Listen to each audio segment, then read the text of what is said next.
As things move forward in our ever-evolving world, we've hit what many are considering a world-changing event. Some are even calling it apocryphal.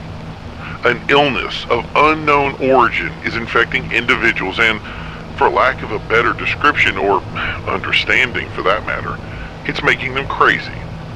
It may seem simple to say just treat the individual, but unfortunately there is no treatment, and while we're waiting for a treatment to be developed, this illness makes the infected person attack anyone around them, usually in the form of trying to grab or bite, possibly injuring or even spreading the illness.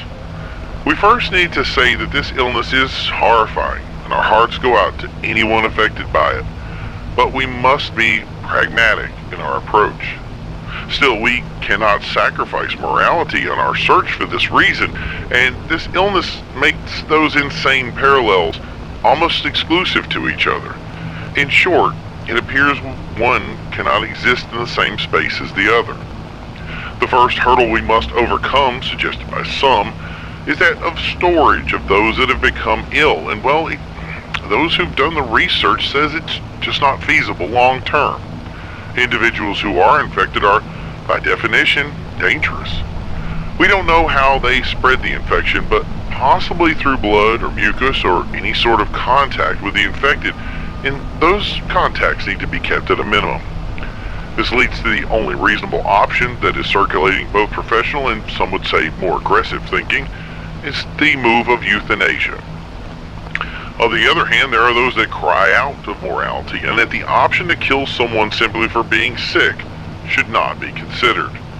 The mere thought that they could be cured of their illness is a reason to find a way to contain and support those who are infected by it. Today we have Leanne Hayward, a doctor that excels in treatment and trains in moral ideology, where she teaches in multiple honorable associations. Thank you for coming on the show, Leanne. Thank you.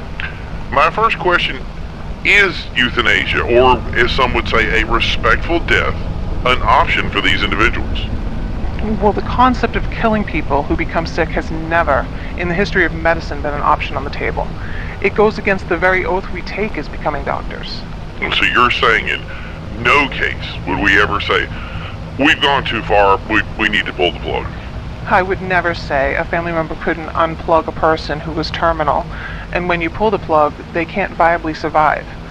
But in cases like cancer or brain injury, there's no time we would want to stop putting in the work for someone who's injured or dying. What would you argue to those that say we should give them their dignity, that dying a long and painful death is in and of itself wrong? I understand that a family member would want to see their loved one's appearance be appropriate at death, but that's rarely the case. When people die, it can be peaceful, but it's never pretty. Then again, there are injuries that require a closed casket. Nobody celebrates death. It also doesn't consider the person that's sick or injured. If that person is in a coma or suffering from a debilitating injury, who asks them? They deserve our extreme work to help them. We've seen these in cases like radiation sickness. No, that's not a pretty end, but it's our job to take the logical steps to save their life until they have no life to save. Okay, in all the cases you referenced, in natural causes, this individual dies, so naturally they die. Some are saying these individuals could live for quite some time, and some of them have serious injuries, and they're still attacking people. Can they live indefinitely, just wasting away? Well, no one lives forever. That's nature, and the concept that they do is preposterous. I don't know where that comes from, but it defies reason. I think there's a lot of misinformation when it comes to this illness. So, I have to say, what do you say to those that believe that many of these are people who become infected are already dead? It's comical to the extreme. Yes, there's a lot of illness that may seem like death, or it's easier to describe that way, but I think this goes to the root of this discussion. Imagine you have a sick aunt who has been given days to live. She's not well, and you see all this insanity on television. You see it spreading. Cities have fallen, and you don't want to be next. They say when you die, you come back, which has never been proven, mind you. It's easier just to spare her the last moments of existence, or is it easier to say, should she die? Well, who's going to do it? Are you going to do it? Are you going to ask a doctor? Well, that's where we're at right now. Well, I see where you're coming from, but some, especially in the firearms community, have made the argument asking if they defend themselves, they could face prosecution. I mean, would it be easier for them to say, these people are dangerous, they're already terminal, they're approaching death, they have one route to go, and that way when they defend themselves, they don't fall under a preview of having to defend themselves or saying that they've killed somebody? Of course they would.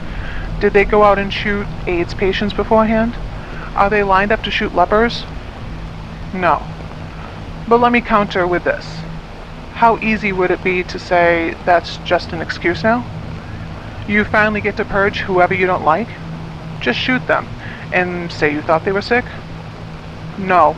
I say we keep the laws the way they are, and if you shoot someone, you should have to defend yourself in the court of law just like everyone else.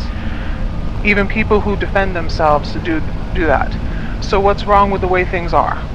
The goal is, if you think someone is sick or may become sick, avoidance and contacting emergency services is the best path. And the civil defense specifically has a line that you can reach that you can ask questions if you should worry. You know, I think you make some excellent points, doctors.